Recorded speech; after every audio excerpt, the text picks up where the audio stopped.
Who are some of the more noteworthy IDPs from the AFC and NFC South as we head into the 2025 season? In this episode of the IDP After Show, my special guest, Jason King from DLF, and I are going to be answering that question for you and giving you some players to monitor for the rapidly approaching preseason. Jason and I are diving deep into these two divisions that may be a little underrated when it comes to their top-tier talent and league-winning potential, but trust me, they are there. Whether you're looking for breakout stars, looking for some value, or just trying to stay ahead of your league mates, we've got you covered. All that and a lot more on this edition of the IDP After Show. This is the IDP After Show.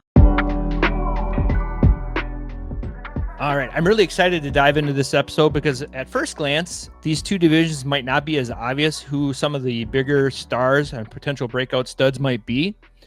I'm also really excited to dive in this episode because I get to talk a little football with the man, the myth, the legend himself, Mr. Jason King. Jason, how you doing? Hey, I'm doing good. Thanks for having me on, Josh. Appreciate it. It's been a while since we got to do one together. I think last year we did the South episode as well. Oh, we did? Well, we must have killed it because we're back together again. Yeah. No one shut us down yet, so we'll ride it as long as we can. So, Jason, on this episode of the IDP After Show, we're going to each take a player from each team, a player we probably like more than consensus right now at this stage of the offseason, and we're going to kind of give them a little shine, a little platform, and we'll each take a team from the AFC and NFC South for a total of 16 players in all.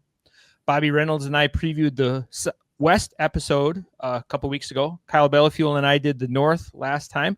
And so let's dive into the South, and let's start with the Houston Texans. So, Jason, who's a player that you're probably a little higher on right now than consensus for the Texans?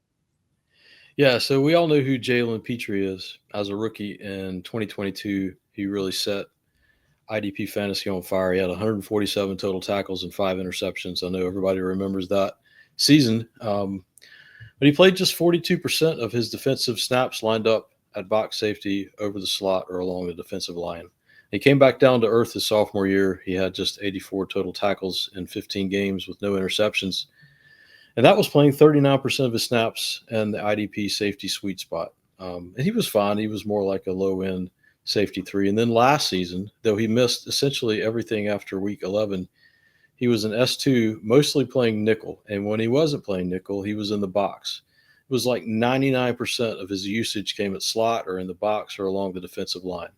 And so with Kalen Bullock and Chauncey Gardner-Johnson at safety this season, he's again going to be that nickel corner, and he's possibly playing some box also with Gardner-Johnson moving over the slot. So granted, we're not necessarily talking best ball in this episode, but looking at the best ball ADP over at the IDPshow.com, he's going as a safety 23. And that's just way too low for a defensive back that's getting that type of usage. So also bonus, if you like players that get off the hot starts weeks 1 and 2, the Texans get the Rams and the Bucks. Those are two teams that rely heavily on their slot receivers. We're never going to see that 2022 season again from Pitre, but I'm really liking his safety 1 chances this season. And he really does come out at an affordable price for somebody that spends that much time playing close to the line of scrimmage. With a player like Pitre, we saw like that DB1 season right out of the gate, and he was like the hot ticket and things like that. And as you know, Jason, playing long enough with the IDP type formats, players like that just don't return to that consistency, especially at the defensive back position. So he was definitely a sell high going into that sophomore season. But now it almost sounds like now it's an opportunity even to buy low. And like you said, he's coming off the board at DB23. That's pretty low, especially if we get that IDP sweet spot that you just mentioned. So yeah, it's not like an incredible value or anything along those lines, but the shine's really kind of worn off that great season. So, if you were smart and you sold coming off of that rookie year, now's the time you could just hop back in because that usage is like ideal. Like you don't really get that kind of usage from many guys. And so if he plays that position again, and I expect him to, and he stays healthy, you've got a really nice safety on your hands. That IDP sweet spot is kind of a position that's really kind of risen to the top in the last couple of seasons about who we want and who we want to target, especially on the defensive side in those cornerback required leagues and even in our defensive back required formats. So I like that call a lot. Now, the other player I want to kind of talk about for the Houston Texans, obviously we all like Will Anderson Jr., like in redraft and in Dynasty, but you're going to have to pay up for him because he is going right now in our D up drafts. He's going at 8.5 ADP, which is even in a 10-team format, that's still a first round. So if you want him, you're going to have to pay up for him and justified, especially in Dynasty formats. I don't know if there's probably a hotter defensive line ticket, maybe Parsons, but Anderson's definitely in that target. But a player I'm kind of excited about is Danielle Hunter. This year, he's still really sought after in the community. He's going near the top of the positions. Last year, Hunter had a PFF score of 82.2, finishing just outside the top 12. He posted still a very elite pass rushing grade of 80.7, finished 14th overall. But kind of where he really made his hay was with quarterback pressures. He had 66 of them last year. He was tied for 7th. He had 12 sacks last season, which he was tied for 7th overall with Will Anderson, Andrew Van Ginkel, and TJ Watt. So that's pretty elusive company there to be finishing the season with 12 sacks and get him at a much cheaper price than any of those players outside of Van Ginkel. But he did have 13 QB hits, tied for 8th in the league, and then 40 QB hurries, which he was tied for 14th. So heading into his 10th season, might be playing kind of on the back nine of his career, but I still think playing at elite level. He did play 766 snaps last season compared to 1,004 in 2023. So we did see a decrease in snaps, but I think this is kind of his floor for snaps. And the team seems to be kind of knowing how to utilize him and his snaps more in the game. So rather than overusing him, I think he can be more efficient. Hunter to me seems like a very discounted DE1. And I think that you can get him at a DE2 price, kind of like you mentioned with Pitre kind of being in the bargain bin. I think after that first round of defensive end goes off the board, and if I can get a player like that, a defensive end 1 getting at a defensive 2 price, I think that really helps with roster construction. So, Jason, any thoughts on Danielle Hunter heading into the season? It's just that he's probably going at that discount because he's 30. But he's still 30. It's not like he's decrepit, he's only 30. So, but it does have a tendency to drive that price down on, some really good players. So, yeah, I like that call. Obviously, he's not carrying that same kind of value in dynasty leagues as, a younger guy like Anderson, but it's not a stretch to think that he's going to outproduce, a younger guy. And, he gets in the backfield at a high rate. You mentioned some of his numbers with, quarterback hits, and he had, I think, 17 TFLs last year. So he still gets into the backfield. And he's just fun. God, he's just a fun player to watch too. He's just like all arms and legs, and he's just kind of moving in crazy ways. And he's just a kind of a bit of a unique edge rusher. And I don't know about you, but I kind of like having those guys that I like to watch on my teams. Gives you more reason to go watch them. I'm a much bigger fan of him in a Houston Texans uniform than I was when he played for Minnesota. So I really can get behind supporting him now. Before we leave the Texans, Jason, I kind of want to put you on the spot here. As far as their linebackers. So looking at this team right now, we've got SG Shalshire, we've got Henry 202, we got Christian Harris, and then now they brought in EJ Speed. Is this just kind of a situation to kind of see how training camp plays out, or do you kind of have a pulse on where we're heading with these linebackers right now? Well, I'm not a big EJ Speed fan, so I will say that I don't. That's a guy that I will actively avoid. I think that Christian Harris still has the higher upside of the other two, but Toto was he was fine last year. He seemed to be getting better. I will still invest more heavily in Christian Harris just because I like his upside. But it wouldn't surprise me at all to see Toto kind of hold that spot down next to Alshire. What do you think? What are you thinking there? I don't know. I kind of see Alshire being the one there, and then it's just going to kind of be a mess at the LB2 spot. None of them are going to get enough snaps to be viable on a week to week. You mentioned best ball formats earlier. That might be a situation where I might take a few more stabs on a couple of those players, but until we see some training camp stuff, might want to be a situation to avoid for me. So there's too many other good linebackers in better situations right now to risk that. So, yeah, I would agree in general. I do think one of them will be thought of as the guy at the second linebacker spot. Now, they probably won't stay healthy all year, so we'll see some other guys in there. But I do think that if they had their druthers, I think it would be Harris. But Toto, again, has been solid for them and has proven that he can stay on the field. So it wouldn't surprise me if it's him. all right. I promise I won't put you on the spot for the rest of the show, so you're good. You feel free to do that. If I don't know what to say, I'll just look at you. What? My mic's not working. What?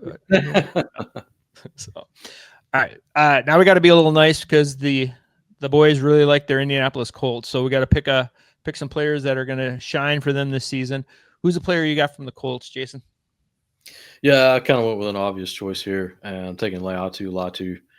The Colts in general, they've got a new defensive coordinator in Lou Anarumo, who I'm more or less a fan of. He comes in for Gus Bradley.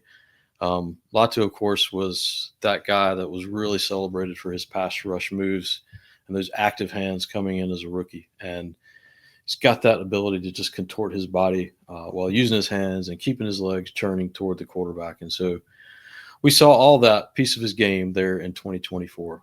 The aspect of his game that we know needed improvement was the power element, whether that's his ability to control the edge versus a tackle or generate push. And that power element is one that does make it easier to project prospect success in the NFL, and that it translates from one level to the next. We just talked about a couple of edge rushers that we've seen have recent immediate success coming into the league. That's Will Anderson and Micah Parsons, and neither one of them are really kind of that weighty edge rusher. Anderson's listed at like 6'4", probably like 250. Parsons like listed at 6'3", 245. But both have that kind of speed to power generation that allows them to disrupt the pocket. They get push, they get leverage, and then they set up tackles to lean, and then they get them off balance in order to better counter that power. So Latu's bigger than those guys. He's 6'5", 265, and that power area of his pass rush is where I think he really needs to show some development coming into the season. So I personally was really encouraged to see Anarumo retain a guy that I think you're probably familiar with as a Badger fan, and that's Charlie Partridge, a longtime college defensive line coach who helped to develop guys like J.J. Watt at Wisconsin, Kalijah Cansey, and Pat Jones at Pitt. So for Latu, I like that he has that continuity of a veteran position coach with this long history of working with defensive linemen to help them become the best versions of themselves. I know that rookie season that Latu had was really up and down, and he just kind of seemingly hit this wall after having this great Week 12 against Penei Sewell and the Lions. But, yeah, I think it may be a little bit of a reach, but I could see him doubling his sacks in year two. And, if he gets like 40 or so tackles, he should really be in the defensive end two conversation. And I think that's really kind of the floor. And I was just listening to a podcast over the weekend. I think it was Macri on with, I can't remember who, but they were talking about that's probably his floor as the, bottom defensive end two. And if you look at best ball ADP, he's going as like the edge 22, which again, I think is a reasonable floor range. So the thing is, there's just so much, there's like a higher upside with Latu. And if he's made big strides this offseason with his development, you can draft him at the floor and not overpay for that upside. And so that's winning a draft. If you can get a guy that's got high upside and you're getting him kind of at that floor, you're doing right. So I look at that edge 22 and best ball, and I'm like, yep, totally buying right there. I love it. Yeah, you kind of mentioned it too when you mentioned with Pitre is like selling high and then like kind of getting back in when the price is low. It's definitely a stock market kind of mentality when you're looking at these players in dynasty leagues. So I like that call. Just a great story too with him, the neck injury, all of that stuff, and then being able to overcome that. You're just like one of those guys that you're kind of rooting for. And like you mentioned with Danielle Hunter, he's kind of one of those players that you're excited to watch and you're vested in when he's out there on the field. So I like it. My player, I feel like I'm kind of cheating mentioning this guy. A lot of people are in on Jaylon Carlies right now as a player.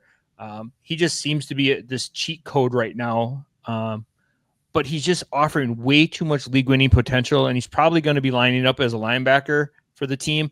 But in some formats, he's got that defensive back designation. And anytime you can get that dual desi player going for you, it's just a great thing.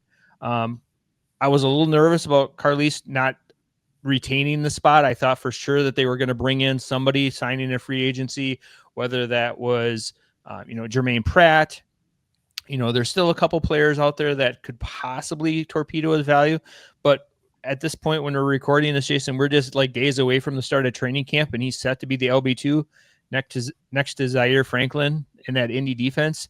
And that defense we saw last year, a player you really like, EJ Speed, played well over 1,000 snaps and had 140 tackles last season. So it might not be necessarily the player, but it just might be the position that does so well in that defense. Now, I know that they do have a new defensive coordinator there, so that might change some things up. But like right now on roster, I don't see another player that's going to kind of come in and take away those snaps from Carlies.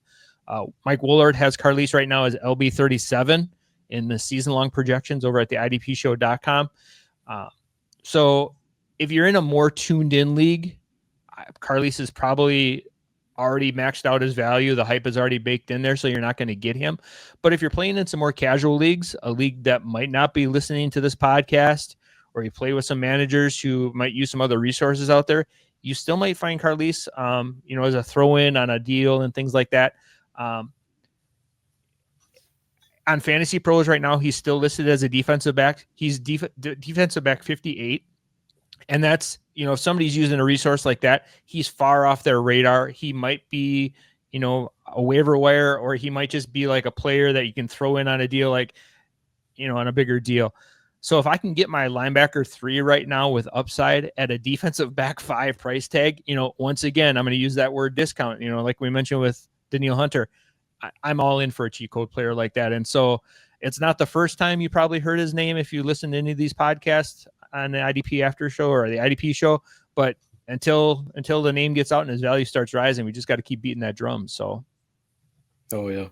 Yeah, I think he's probably the biggest IDP winner of the offseason. I was like collecting shares of him late last season just because, the Colts were having those kind of culture issues, and EJ Speed just seemed like the writing was on the wall for him, that they wanted him out. And Carlies was next up, and I'm kind of surprised like he's still next up, but he is, and they really don't have that much there. So yeah, he's kind of an obvious, kind of breakout candidate. Now, he did have off-season shoulder surgery. I know that's not really ideal for a rising second-year linebacker who is supposed to play a lot of snaps this upcoming season, but the healing's supposedly going well. The coaches have talked about how much they like him, so I'm hopeful. I don't know that he's going to hold up the whole season, and I have no idea who else they're going to put in there if he doesn't. But yeah, I like him, especially if you're in a league with folks that are taking him at that price. You just wait and do you take feel the like a player like a Kaiser White or Eric Kendricks were to sign right now with Indy, that would torpedo his value, or is he still going to get the chance?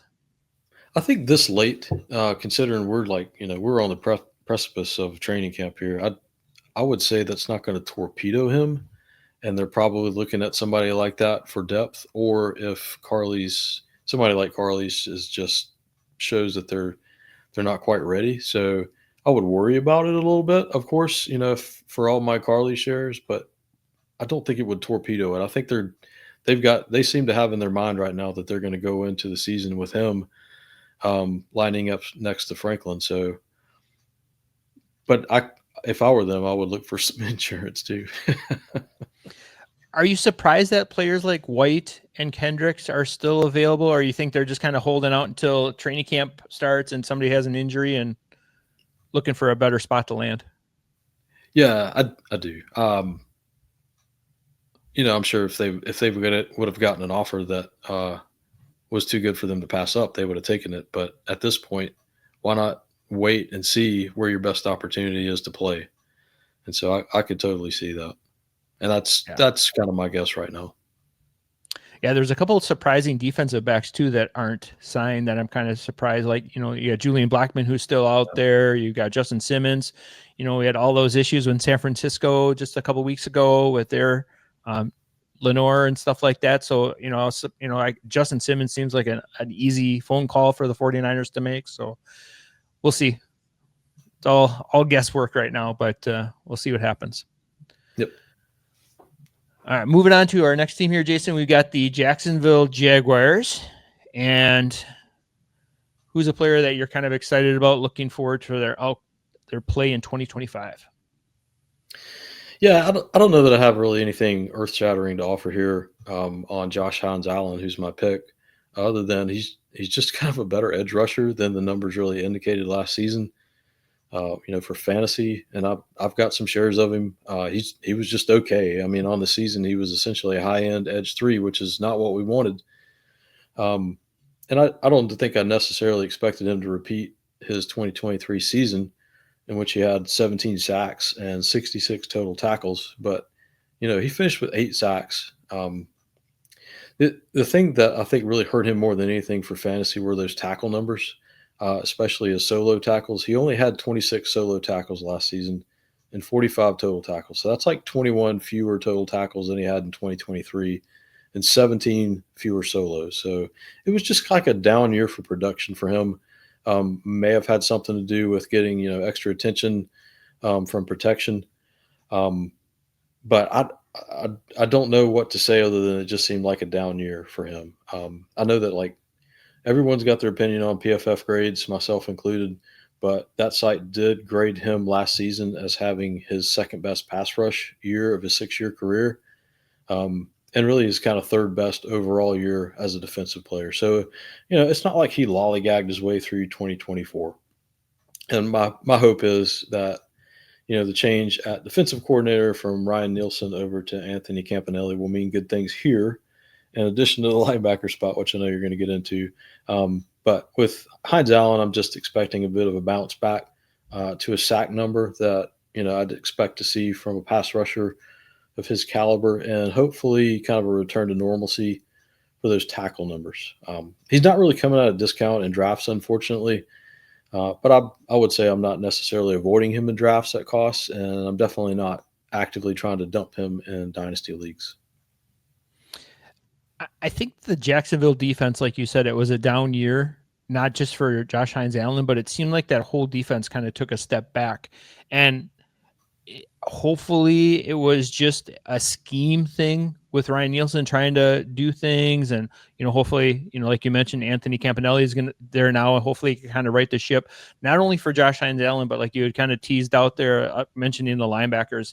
I'm going to go with Foye Oluokun. Now, obviously, Foye Oluokun isn't someone that you've not heard of, but he's not going to be some breakout star. But the reason I'm mentioning him here is I feel that the recency bias has gone a little bit overboard after his 2024 season. Last season, obviously, Oluokun was drafted as an LB1, not an LB1, the LB1. And it was justified to go that high because he had been the number one linebacker for previous seasons. In 2021, when he played with the Falcons, he had 192 combined tackles. In 2022, he played over 1,000 snaps, had 184 combined tackles. In 2023, he played 1,050 snaps. He had 173 combined tackles, and he had scored 281 points in Big Three scoring.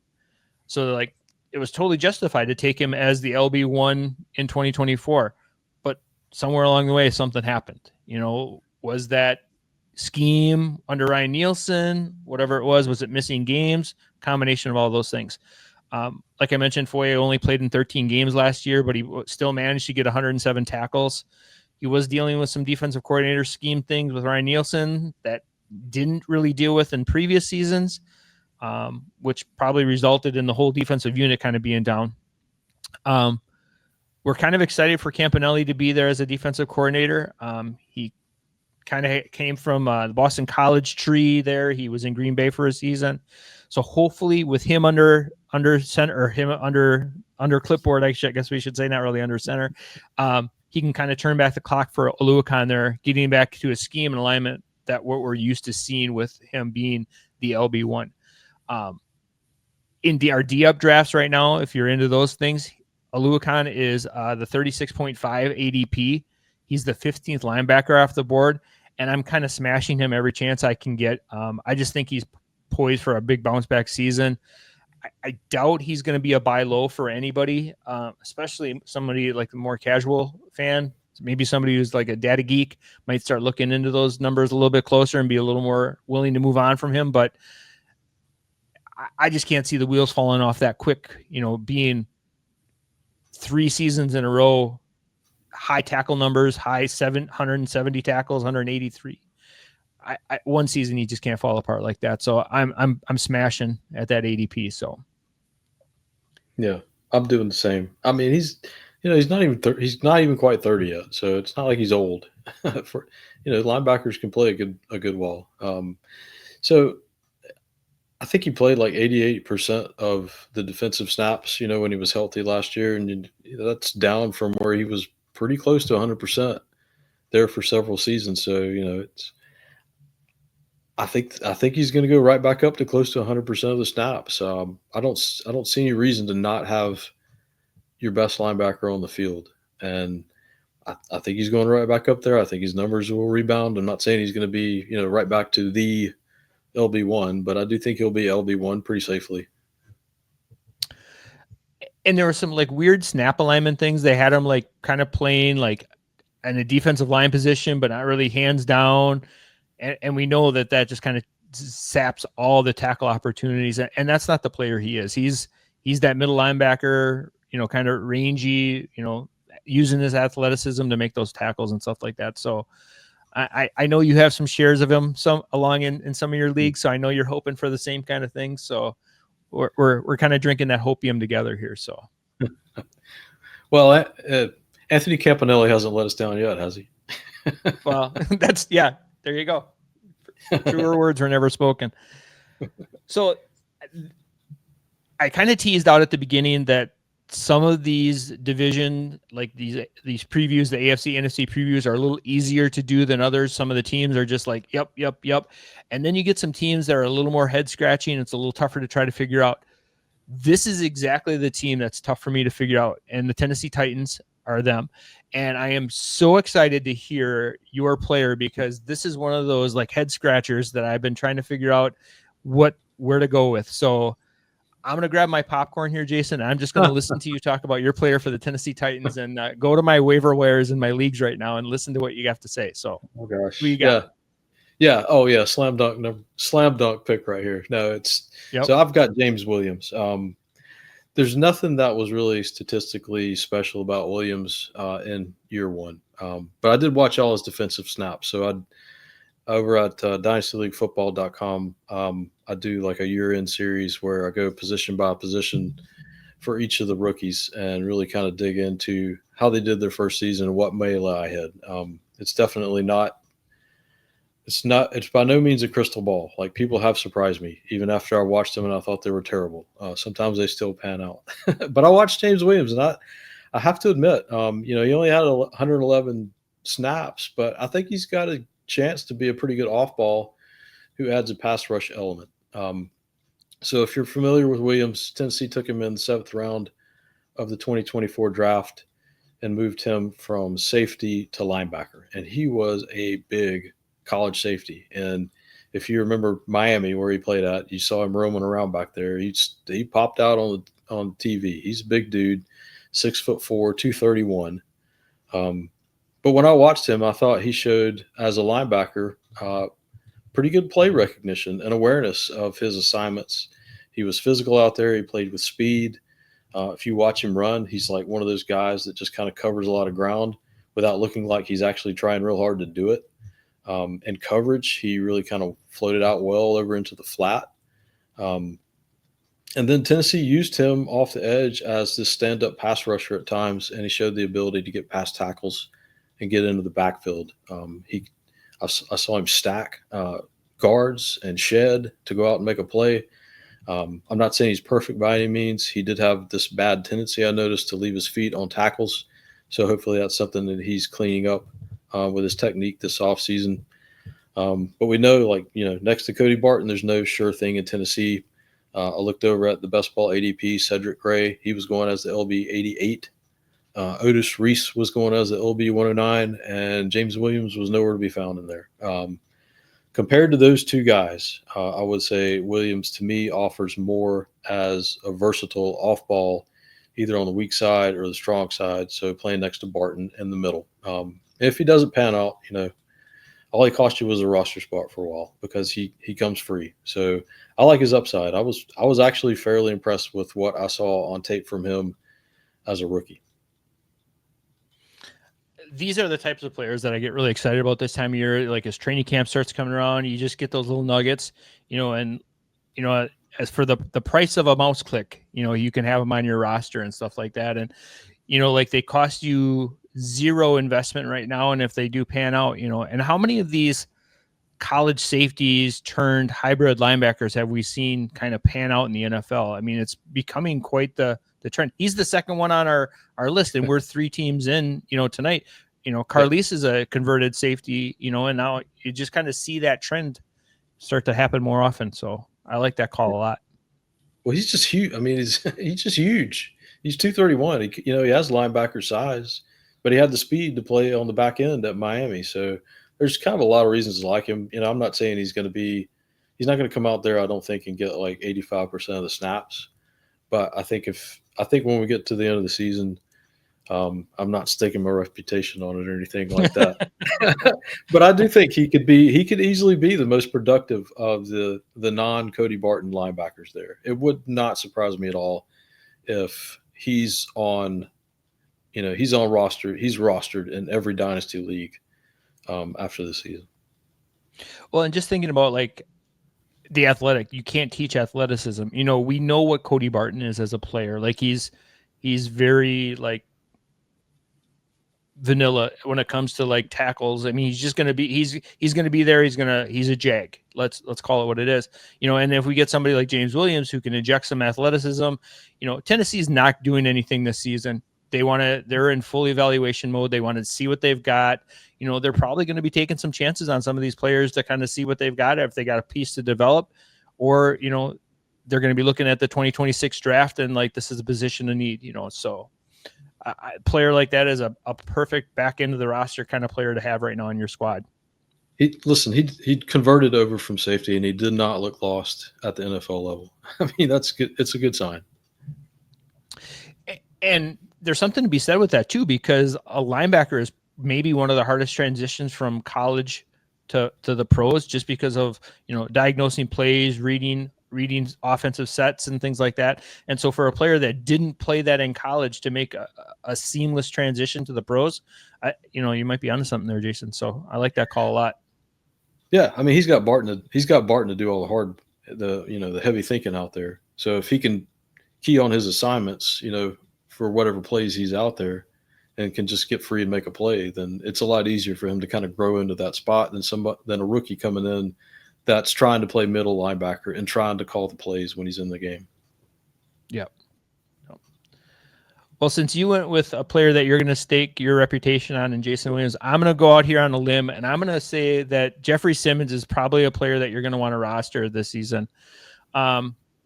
Now, I mentioned that Tennessee is probably one of the tougher teams for me to pick somebody out. And when I see this Tennessee Titans team, I see a lot of question marks all over the field. There's definitely going to be some very intriguing camp battles for a couple of key positions.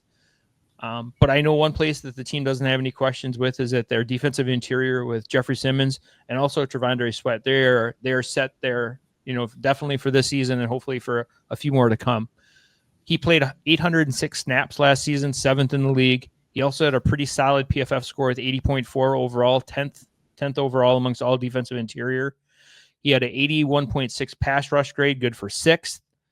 An excellent tackler for his size. He had 68 combined tackles, 50 of them being solo last season to lead all defensive tackles in 2024. So he's offering that high upside that, especially in defensive tackle required leagues, like to have that many combined tackles, that's just such a high floor. He plays alongside, like I mentioned, another player I really like, and he might be a name, if we do this episode again next season, he might be a name to be mentioned here in Trevondre Sweat. Playing alongside him only makes his job a little bit easier, I think, with all the attention not being focused on Simmons. With Sweat kind of coming into his own last season, even as a rookie, it kind of makes his job a little bit easier. Currently, through our D-up drafts, he's drafted in 68% of the time with an ADP of 57. So a lot of those drafters or those managers in those IDP or those D-up drafts, he's a player they're throwing that last late round pick on, just trying to take a chance, trying to see if he can hit on those like high spike weeks. Simmons is just one of those players who is a little bit older. I know we talked about older players sometimes getting a little value depressed this time of year, but I think this is a great opportunity to kind of take advantage of some of those players. A lot of managers right now are pushing for rookies. They're pushing for youth over that reliable production. So if you're playing in a league that's defensive tackle required or true position, I'm going to let some of the other managers take chances on Jaylon Carter's and Chris Jones's and the two guys that are in LA. And I'm happy and content with a little Jeffery Simmons in my lineup. So, oh yeah, he's still very much kind of entering his prime. I mean, I've really kind of loved him even before he had that breakout season in 2021. And you're right with Sweat in the mix last year. I think that really kind of allowed Simmons to get back to some of the usage he saw way back in 2021. He had kind of this higher percentage of snaps that he was lined up at the 4-tech or at the 4-eye. And, he's still predominantly a 3-tech. But, just moving that half gap over from time to time can make a difference for a man of Simmons' caliber, just kind of cutting down on those double teams and keeping free to make a tackle. So I was pretty excited when Tennessee drafted Sweat there. I was thinking they would be able to use him a lot more at the nose and get Simmons, back over into, the B gap or, lined up, over the tackle. It seems to have played out well for him last year. And I'm 100% on board with you. Like that's a guy I just love to grab because the buzz has kind of gone away from him. You just get him and you enjoy the production. Yeah, and that's kind of been the theme here tonight, Jason. We've kind of mentioned players like that, like that first run of that position gets through, and then you're like, oh, Simmons is still on the available. Oh, Danielle Hunter's still there. We got all these players who are just like really, really good at their position and still available, like even late. So I don't know if that's just like that time of year where, younger players are getting propped up a little bit more than they should. And some of those aging vets are kind of pushed down a little bit, but maybe if you're in a league that is a defensive tackle required league, maybe make an offer for a player like Simmons, so that's not a bad play right now at all. Switching over from the AFC, we're going to switch over to the NFC teams. We're going to start with Atlanta. And so who's a player that you got in the hot Atlanta for us, Jason? Yeah, well, honestly, I think the theme of the show is probably safety to linebacker converts because I'm going to talk about another yeah, one. That's right. We should That's rename it. Deablo. Yeah, that's right. So, I mean, everyone's familiar with Deablo. He made that move from safety to linebacker as a rookie back in 2021. This offseason made the move from Las Vegas over to Atlanta. And what kind of grabbed my attention about that move and free agency was he got a 2-year, $14 million deal. And like half of that was guaranteed. And, that's by no means resetting the market, but, APY, that's kind of what Cody Barton got. Clearly, like Atlanta targeted him. And I don't think you don't see teams really doing that unless they have a vision for how they want to use the player. New defensive coordinator, Jeff Ulbrich, he's a former NFL linebacker himself. He's got a recent history of working with safety linebacker converts, Jamie and Sherwood last year. And he's got a history of playing 2 full-time off balls. So I did see some recent talk of Deablo possibly being the defensive signal caller here. I don't really think that they seriously consider Troy Anderson to be real competition for a full-time spot after he's played just 10 games over 2 seasons.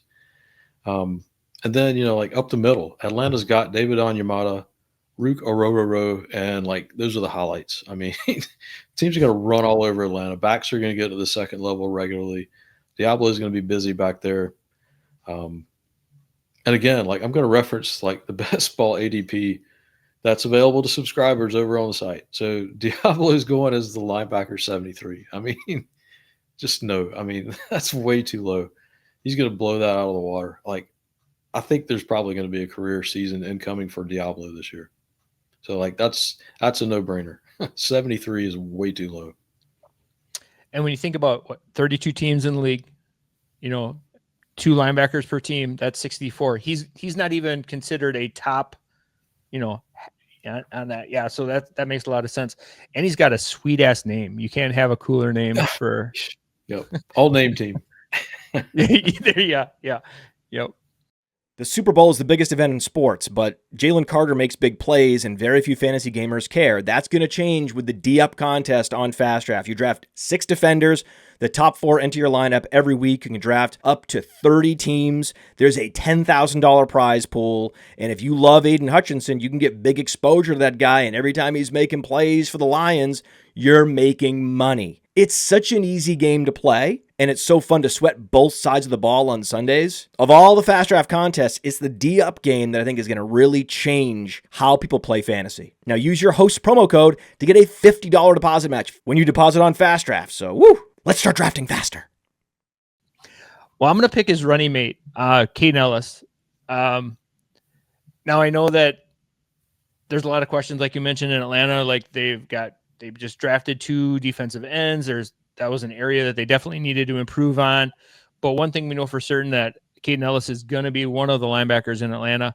And it's a great role for him too, not only with the tackles, but he's got this elite pass rushing specialist. And like you mentioned, there's a new defensive coordinator, so maybe that's going to kind of change just a little bit. But I think they know what they have in Elliss and how they can best utilize him and just keep going to their strength. He was 9th last season in pass rushing with an 81.4 PFF grade. And not just a couple times did he do that. He had 43 pressures last season, which led all linebackers. He led all linebackers in hurries with 26. He had 12 QB hits, and he also had 5 sacks. Those pressures and hits were all league leading at the position, and he was tied for 3rd in sacks behind Frankie Louvu and Levante David. So pretty good company there as far as getting sacks at the linebacker position. Not only does he get after the quarterback, but he's also a really solid tackler. He had 108 solo tackles last season, good for 6th in the league. He was just 8 tackles behind the league leader in Zaire Franklin. So there's a really small gap between the leader, Zaire Franklin, and only 8 tackles behind in 6. So there's a huge cluster of guys. So again, he's a player I feel that like doesn't get the recognition that he really deserves. And he's like one of those players like, oh, Kaden Elliss fell into my lap. I'm really happy with him as my LB2. We're going to put up LB1 numbers week in and week out. I think that Elliss offers a really good mix of high tackles every week, but those splash plays and getting after the QB. In 2024, he increased his pass rushing snaps by 50%.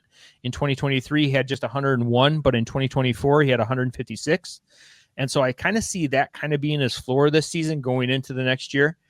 I think also the addition of those 2 high-end draft picks also helped generate some pass rush to kind of maybe take some of the focus off of Elliss. And so he might even get a few more chances to get home on some of those more open lanes. It's not going to take a lot because Atlanta was near the bottom when it came to generating pass rush, especially from their defensive line position. So anything would be an improvement for Elliss and the Falcons. Just one more thing I want to throw out there. Anytime a linebacker leaves New Orleans, I'm going to make sure that I add them because, we saw Kaden Elliss leave New Orleans and he had 2 really great seasons for the Falcons. Last year we saw Zach Bond leave the New Orleans and had an amazing career year. So if there's ever a linebacker that leaves New Orleans, go out and scoop them up. Do yourself a favor. Be in on them before everyone else is. So you could do the same if Pete Warner leaves. Even Pete Warner. No one thought this time last year, who had Zach Bond as the LB1? Nobody. Yeah, hey, Kaden Elliss, though. Kaden Elliss, they're still Atlanta's best pass rusher. After all they did in the offseason, he's still their best pass rusher. Hey, I know we're not talking about your Packers, but Colin Oliver, future Kaden Elliss. I think the Pack they drafted the future Kaden Elliss and Colin Oliver. We can talk about him some other time, but stash that one away. I'm writing it down right now. Him and James Williams, I'm going to add right now Right. on all my leagues. So Yeah, spend all your roster spots on these guys. all my fab gone tonight.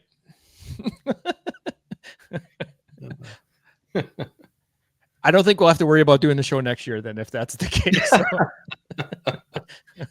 Oh, that's funny. So, anything on Kaden Elliss here before we move on to the Carolina Panthers, Jason? No, I mean he's great. I am kind of looking forward to seeing how Ulbrich uses him next to Deablo. They're going to work well together, I feel like, and he's still going to get plenty of pass rush snaps just because he's good at it. He's really good at it. He's really turned into an excellent player. I never saw that coming for Ellis, a few years ago, but yeah, he really is a really good player. And I think he's one of those players that is great in any format too, whether it's, tackle leagues, splash play leagues, best ball leagues, dynasty, because he does everything. Like his floor is so high with the tackle numbers. You're like, oh, I got a bonus sack out of him. Or if you play in a big play sack league, he's so consistent with those pressures.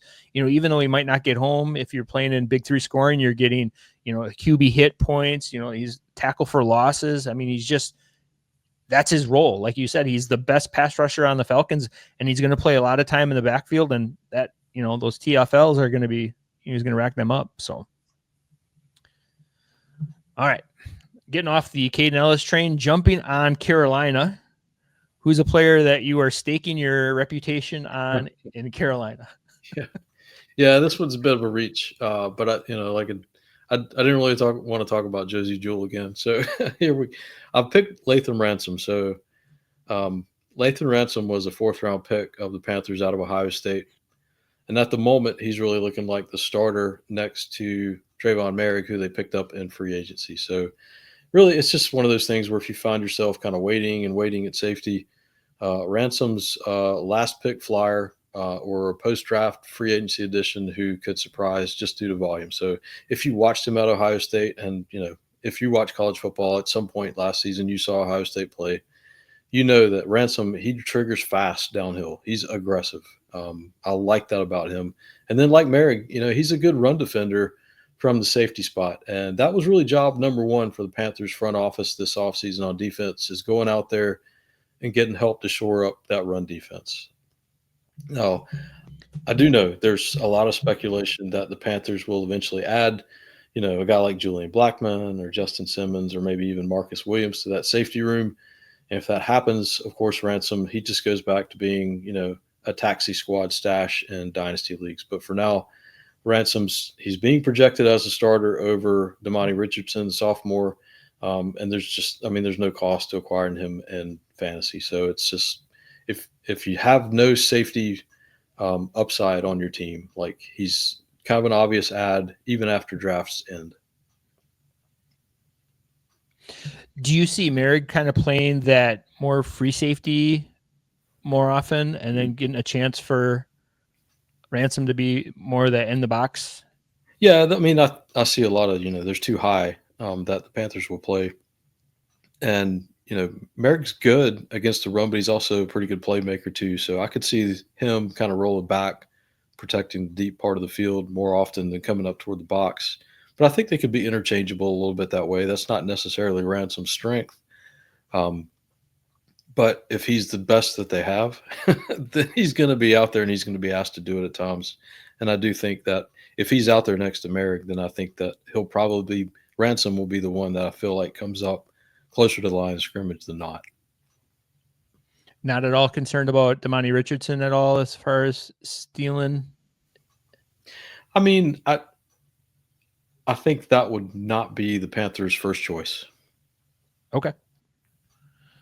Ransom, I feel like would really have to flop, and they would have to ignore the free agents out there right now for Richardson to get like serious snaps. I feel Carolina's kind of in the same boat that the Titans are in. They're kind of in this evaluation mode, a pretty young team, young coaching staff trying to figure out what they've got. So I can totally see, and to be honest, like a 4th-round draft capital it's pretty decent at the position. I know that we talk about like running backs who get drafted in the first and second round, but now running backs that are drafted in the third, fourth, or fifth are still viable options. And I think the safety position is kind of the offensive version of that almost in some regards, where it's kind of like pushed back a little bit. We don't see like the first round safeties going off the board anymore. Yeah. And he played at Ohio State. It's like he played against the best players in college. So, you can't spend time at Ohio State and not be at least somewhat prepared to make that step into the pros. Yeah. I thought I saw a tweet today that the SEC was the best conference in all football. I don't know. I got my NC State shirt on. I know. I saw the Wolfpack shirt on. Trust me. I saw it. So, well, I'm going to take a player who didn't get to see a lot of snaps in 2024, so we're going to have to go back to 2023, but it's going to be Derrick Brown for me. Derrick Brown had an elite 2023 season, and we'll kind of get into maybe how and why he had such a great season, and we'll kind of see what that means for him in 2025. So in 2023, he played the most snaps of any defensive interior play, and he played 938 snaps, which is immense. That's a lot of snaps on the inside. He had the fourth best overall PFF grade at 90.1. He had a really good run defense. He was a great tackler grade. He generated 41 pressures. Those 41 pressures led to 27 hurries, 12 QB hits, and only 2 sacks. But the way he sustained his value was that he had 103 combined tackles, and that's from a defensive interior spot. And I know that's probably not a sustainable or repeatable number, but we just talked about Jeffery Simmons having 60 tackles was a great tackle floor. Even at 75% of that season, getting 75 tackles from Brown would be a good season for him. 2024 rolls around. He lasted about 2 quarters before going down with a knee injury. The injury, he had all offseason to recover, so he's had almost a full year to recover. Carolina has brought in a few free agents to improve that front. He played with nobody in 2023. He was like the only player out there on defense, I felt like. And so the Panthers brought in Bobby Brown from LA. They brought in Tershawn Wharton from Kansas City. They brought in Patrick Jones from Minnesota, as well as drafting Nick Scorton in the second round. So Brown has more talent around him than he did in 2023. So it's not like he's going to have to do all the heavy lifting.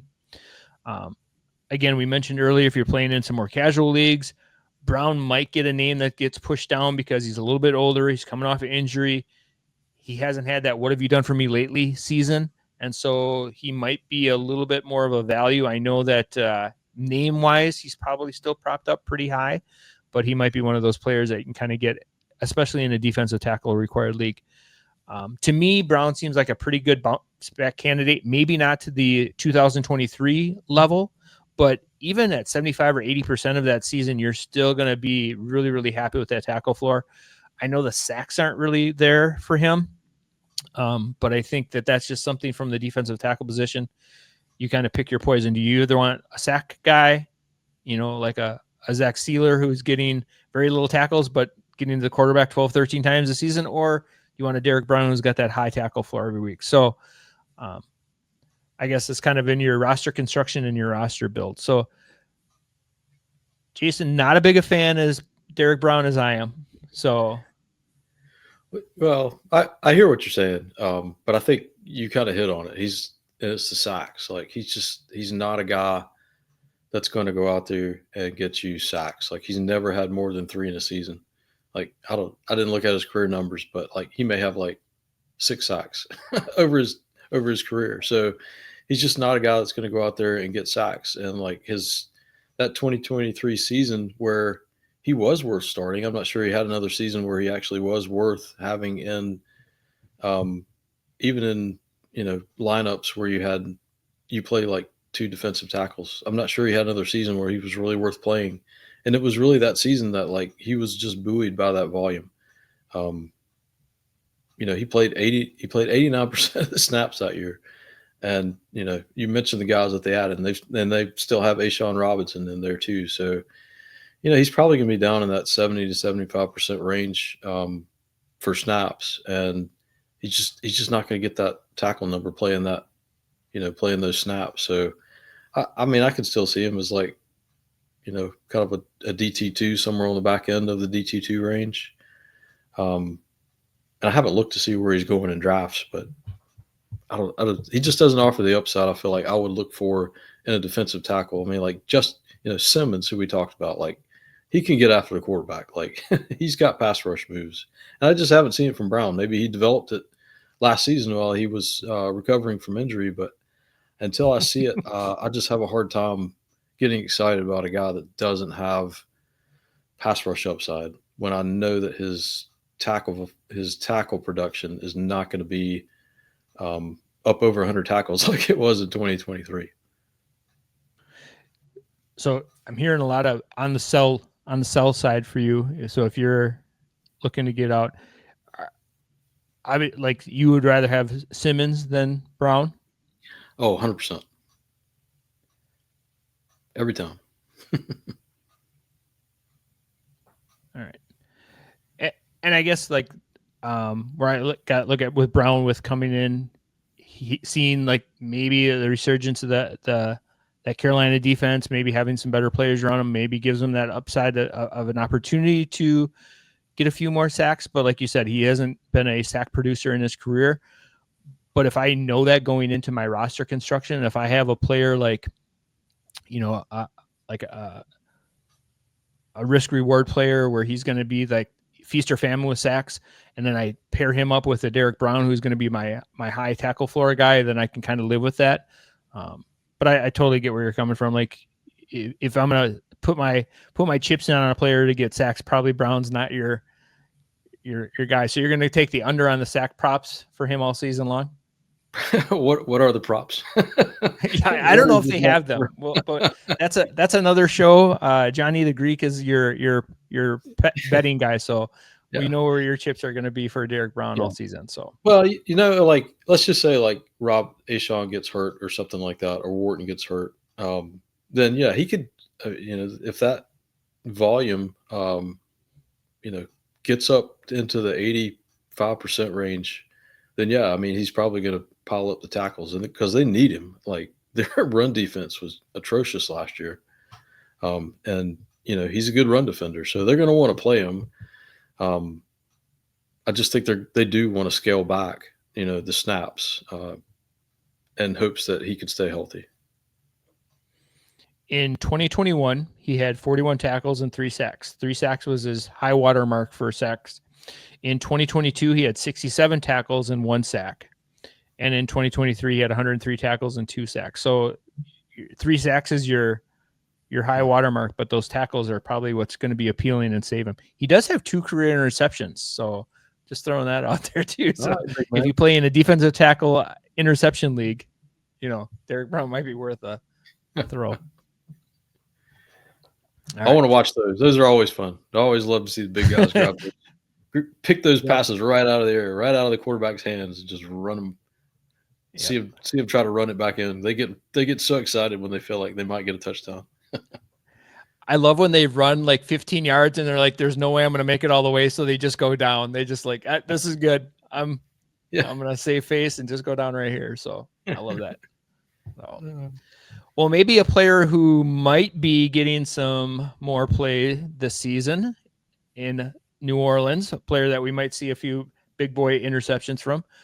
Bryan Bresee, what do you got? Yeah, stick on defensive tackles here. So I have to admit, like I'm kind of struggling with how to project the Saints with Brandon Staley coming in as defensive coordinator. But I do know that New Orleans is going to have to find pass rush from somewhere. And Bresee, he's got a first-round pedigree. He already has 12 sacks through 2 years. So you could say based on that pressure rate, that he has, he's overachieved in the sack category. But again, like who are they going to replace him with? Devon Godchaux, like he's the next best tackle they have, and he's like historically bad at making plays behind the line of scrimmage. They drafted Vernon Broughton. They've got Nathan Shepard, Kalen Saunders. I mean, it's like there's just not a lot there. up the middle for them, especially when you're talking about generating some pass rush. That's better on the edge. They've got Carl Granderson. They've got Chase Young, who I do feel like is coming around as a pass rusher after showing a little bit his rookie season and then regressing. Of course, they still have Cam Jordan. But this team, they've got to keep anyone with juice on the field. And I really do think like Bresee is probably their best bet on pass downs to do that. I get, like he's probably not been a very good NFL tackle up to this point in his career. But, he's still just 23. I'm not giving up on him by any means. He's at minimum a high effort guy who has some DT1 upside. He's going as like the DT 24 right now in those best ball drafts. To me, it's just kind of an upside play for all of you that are in DT required leagues. The cost isn't dramatic. And he's shown that, he can stick with plays and get to the quarterback and get some sacks. And I'm still hopeful that he takes the next step going into year 3. And I love this call just based on volume alone. Like you mentioned, Jason, the kitchen is really bare. The cupboards are empty when it comes to talent on this defense. And so he might be the 2023 version of Derrick Brown. He's just volume. He's going to play almost 1,000 snaps and just soak up tackles because this team is probably going to have the number 1 or number 2 pick next season. There's a lot of holes in this roster, and this defense is underperformed. They are aged out. They're almost kind of like mashed together as far as like a mash unit team. They're just like, a lot of gauze and tape trying to hold this together right now. So yeah, Bresee's he's got to work on like his point of attack. Like he gets pushed around, but he's been able to, stick with it and get some sacks. And, I'm hopeful. It's a little bit of I get like he hasn't necessarily shown like any signs that he's a for sure breakout player, but I'm hopeful that he can be. A couple players that you mentioned, I just want to pick your brain here for a second. In a redraft league, who would you rather have, Chase Young or Carl Granderson? I'll probably take Granderson because of the tackle upside. In a dynasty league, Chase Young or Carl Granderson? It's kind of a push. I guess I'll say Chase Young. Okay. Just the age is the only how many years do you project out when you play in your dynasty leagues, Jason? How long are you thinking out? Not too. Like 3 years. Even on the defensive side of the ball, or less than that on the defensive side? It's typically a little bit less than that on the defensive side because, if you want somebody, you can pretty much go get them on the defense. You can always make a defensive trade happen. But yeah, I don't mind like thinking things out 3 years on the even in dynasty leagues. A guy like Granderson or a guy like Chase Young, like they're not going to be too high on my dynasty radar to begin with. So I'm probably just going to err toward the one that like offers the most like immediate upside. And I think because Granderson is, he's a tackle producer, like it's probably just going to be him. Okay. What do you have a preference there? You set that one up. I'm a Carl Granderson guy. Okay. I for some reason I never was a Chase Young. I was never on him even when he came out. Maybe it was because he was chasing around my Badgers for all those years when he was at Ohio State, but just never got on board with him. And just I don't know, Carl Granderson, like you said, he's got that tackle side, he's got the tackle piece to it. So yeah, I'm gonna in dynasty and redraft, I'm a Granderson guy there. So that's fair. I'm sorry for mentioning Lathan Ransom then. That's okay. No, it was funny the last week or 2 weeks ago when we did the show with Kyle, like we were both kind of Packers. So it was like, we were all drinking the Kool-Aid and everything was great. So it's, you got to kind of have it go the other way too. You got to have it a little humbling experiences too. So I appreciate that, Jason. So always happy to humble. It's appreciated. Trust me. I need to deflate once in a while. So, Oh yeah. Yeah. You're flying way too high there, Jeff. Yeah. Well, one guy I hope that is flying really high this season is Alontae Taylor. Last year, he was a waiver wire gem to start the season, but then he kind of became like this maddening player to start as middle of the season came on and towards the end of the season. Taylor is a perfect example of a player that being not too good, where opposing teams are avoiding throwing at you, but not being too bad where you have to worry about being taken off the field or benched. He's a prime example of that. If you look at Taylor's PFF grades, it looks like an autumn hillside filled with lots of yellows and oranges and reds, sprinkled in with a little bit of green here and there. And I think he is just good enough to stay on the field, but he's not going to get like that Revis Island treatment where he's not going to get thrown at. And that's exactly what we want. Last year for the Saints, they suffered a rash of injuries in the secondary and had to shuffle players around almost, it seemed like, on a weekly basis. Taylor started this season playing in that IDP sweet spot, like you mentioned, that slot corner position. He had 35 combined tackles and 4 sacks in the first 7 weeks. Off to a fantastic start. He was a set it and forget it type player, especially in those cornerback required leagues. After week 7, that's when the Saints kind of fell off the rails here. They had all those injuries. Taylor moved to the outside corner spot. He played 3 games at the right side. Then he played the last 7 games on the left side. He only had 36 tackles and 1 sack in the last 10 games. So he had a better first 7 games of the season playing in that nickel corner spot than he did the last 10 games of the season. That alone kind of shows the value, the IDP value of those how those players can be utilized in your lineup. So, it's not just a corner, but it's that nickel corner spot that we're really coveted after. Trent McDuffie was a great example of that a couple seasons ago. Alontae Taylor hopefully can kind of get back to that spot this year. So looking at 2025, I know we can't predict injuries and things like that, but Taylor is once again kind of slated to go back to that nickel spot where he excelled at the start of last season. The team has Kool-Aid McKinstry on one side. They brought in Isaac Yiadom to play the other spot. So that frees Taylor to go back to where we want him to be. Taylor is available right now in 50% of sleeper leagues at the moment. So he's one of those players that, like we mentioned, I wouldn't make him the centerpiece of any deal I'm trying to get done. He might be a player that you can kind of catch a box score manager kind of snoozing on, especially if you watch him in the last half of the season. He might kind of be thrown in on another deal. But he's definitely a player I know that Mike Woolard is really excited about. I think he's like his cornerback 1 this season. And I think a lot of that has to do with him kind of sliding back into that nickel spot. And, we just mentioned New Orleans is a team very void of talent. Somebody has to make tackles. If the front 4 aren't going to stop them, then, you got your linebackers and Alontae Taylor there to kind of be the next line of defense. So thoughts on Mr. Taylor? Yeah, no, I gave you too much grief about Derrick Brown. So, yeah, no, I do love Taylor. Because I don't know who else is, even if they wanted to play him at outside corner, let's just say like Isaac Yiadom just like flopped in New Orleans, like who else is going to play like slot? I mean, they don't really have anybody else unless you think like, Jonas Sinker is going to move in there. So he's kind of the natural fit there. And I would only worry about him if I thought like they might move him full-time outside. Like I'm sure if the Packers signed him, like they would take the slot corner and move him to the outside like they've done with Nixon and Hobbs. But I think Taylor's going to stick there in the nickel, playing over the slot. And, God, he was just awesome there last year. And, he could easily be the cornerback 1 as long as he stays there this season.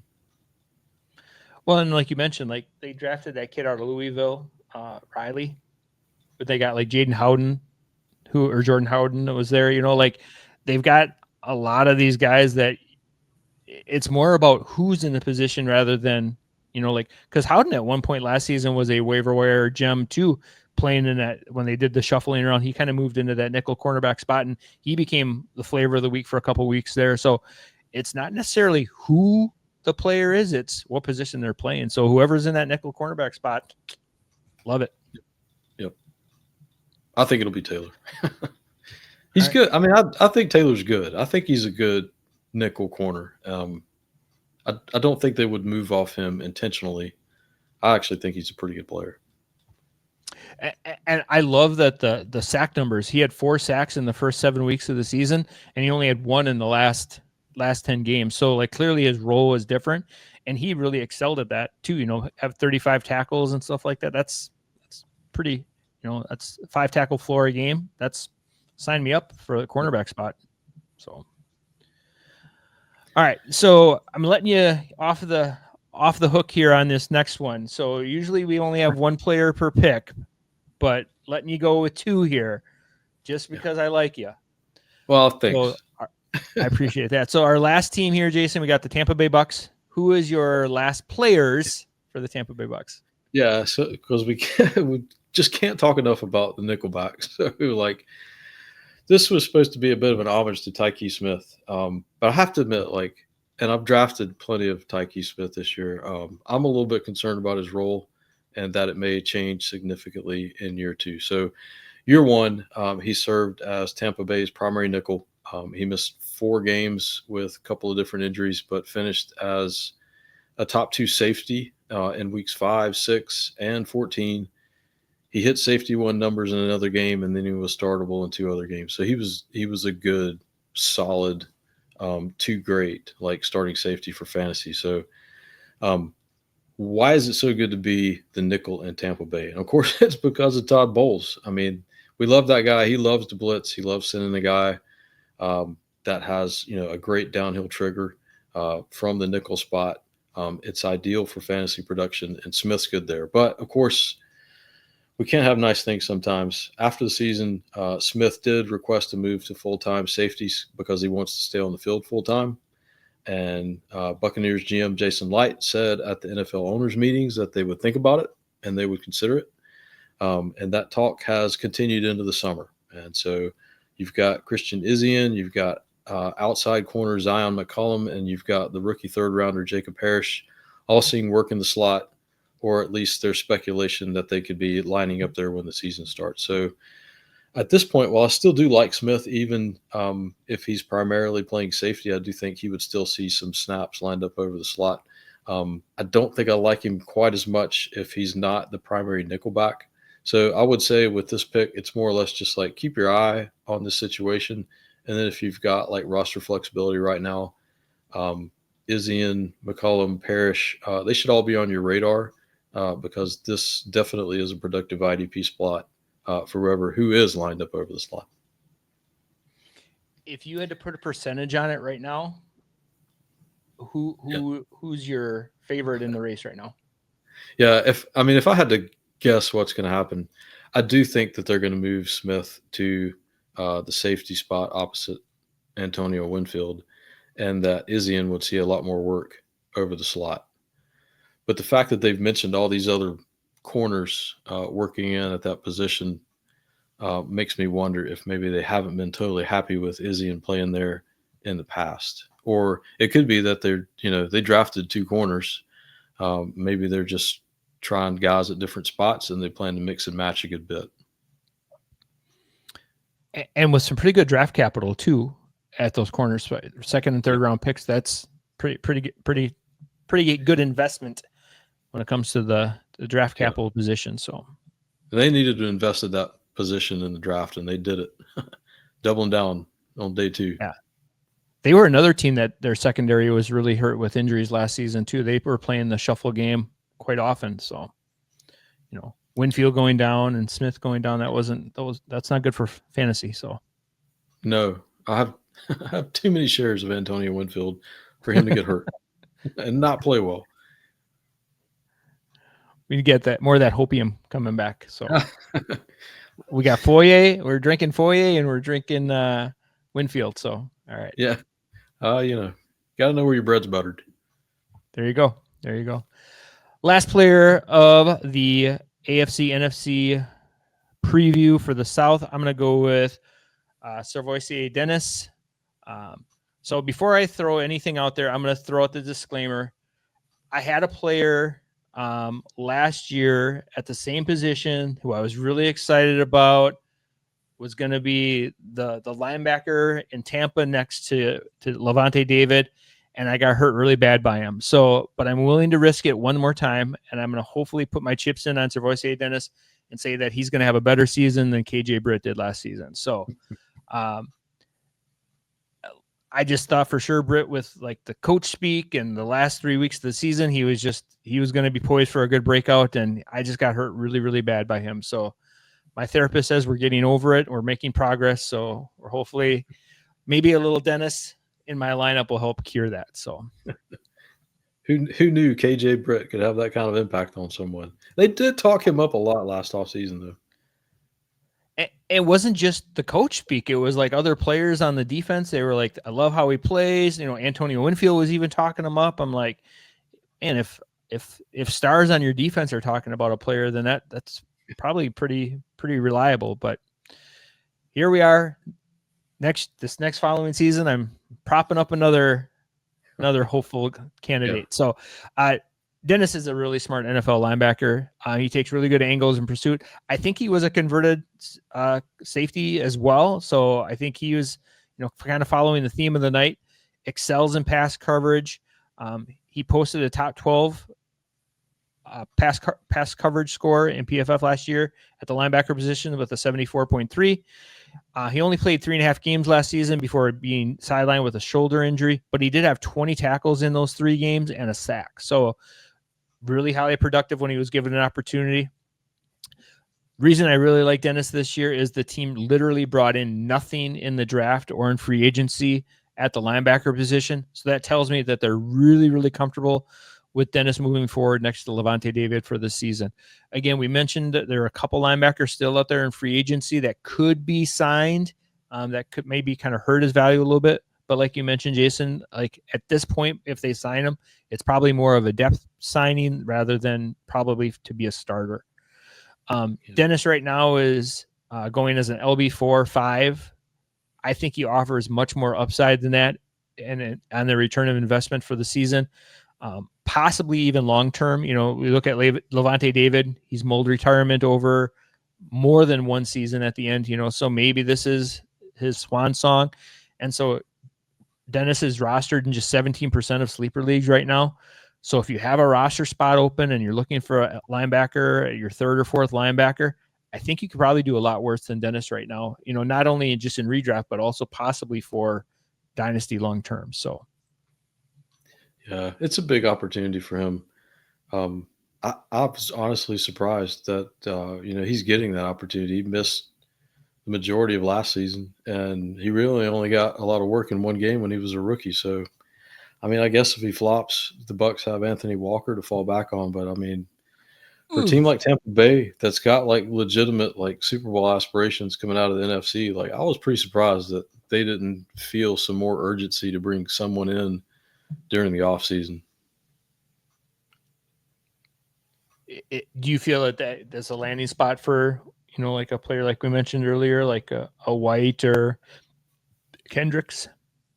I mean, I would rule it out. I think that, they signed Anthony Walker, so my guess is that he'd be their first choice. But,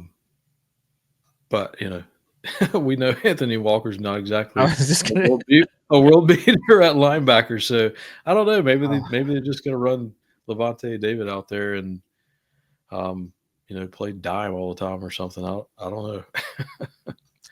They'll have the 5 safeties out there and all secondary. Yeah. I think what Jeff's saying is you want to make sure that Kaiser White and former Cowboy Charger, I can't remember his name. Kendricks, yeah. Kendricks, yeah. They need to be rostered. Sadly, I've got him in a couple leagues. So.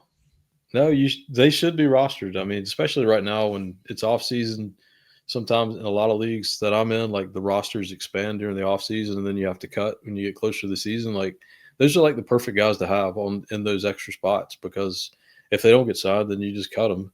But if they do get signed, like their value goes up exponentially.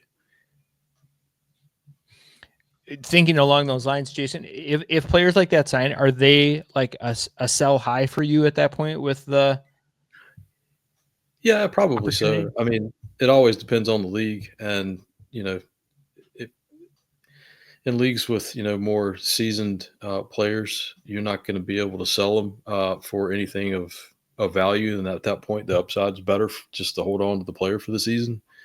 But yeah, in a lot of leagues, you've got that 2 or 3 owners that are just over aggressive to whatever news comes out, and they're going to see it and they're going to think, great, there's an LB2 and I can pick him off of, Jason's team for a rookie 4th rounder next year. And so then you're just weighing the upside. Like, is it better just to hold on to this guy for the year and get, a year's worth of production out of him, or just pivot to the 4th? Typically I've got enough, depth especially at like linebacker, where I'm okay just going ahead and taking that next year rookie pick. I like that. That's kind of where I'm at with a lot of my things too. I'm so deep at some of my spots. I'm cutting players that immediately get picked up by other teams right now. So it's kind of one of those things where it's just like, I'd rather take a 4th and just, at least I get some value in return for players like that. So, well, I'll never forgive myself, Jeff. Last year at this, or right before rosters had to be cut down, I'm embarrassed to admit this, I traded Zach Bond for a future 5th. Not the best move I've ever made in my life. But that's a situation you find yourself in. Yeah. But so if you would have listened to me about getting rid of players who traded from the Saints, you would have saved yourself. So I know. Lesson well, learned. now I know. Now you know. But no one saw Zach Bond.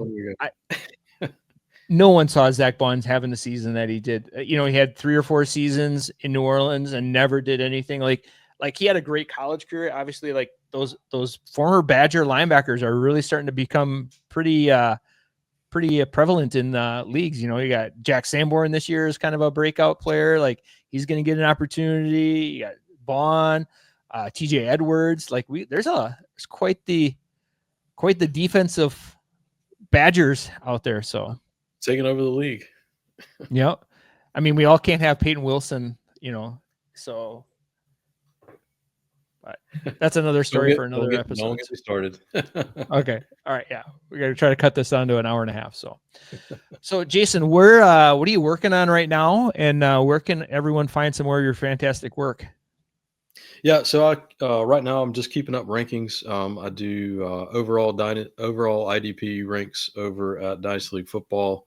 I've got rookie ranks up over at DLF along with the IDP show, and then rookie Superflex and 1QB rankings also in the draft kit over at the IDP show. And kind of hope to be doing a series at the IDP show this year as the season rolls along, just kind of a check-in on just kind of dynasty movers and shakers, really kind of a look at the dynasty landscape and how things are changing once every few weeks. Oh, I love that. That'd be such a useful, like, just because the markets change so quickly, and just to kind of have something, a resource to be ahead of that game a little bit, that'd be such a welcome. I know that we have that in the offensive side, like the stock up, stock down kind of thing. But I think on a defensive piece, I think that's a very overlooked, undervalued, or underserved kind of market. So excited to hear about that. Yeah, it'll be fun. I didn't do an in-season column last year, and kind of looking forward to getting a little bit more back into it.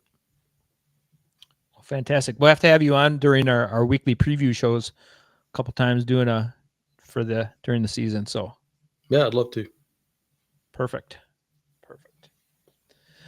Well, that'll do it for this episode of the IDP After Show. I'd like to once again thank Jason for coming on and taking some time out of his schedule to talk with me about some players that we're excited about from the AFC and NFC South for the upcoming fantasy football season.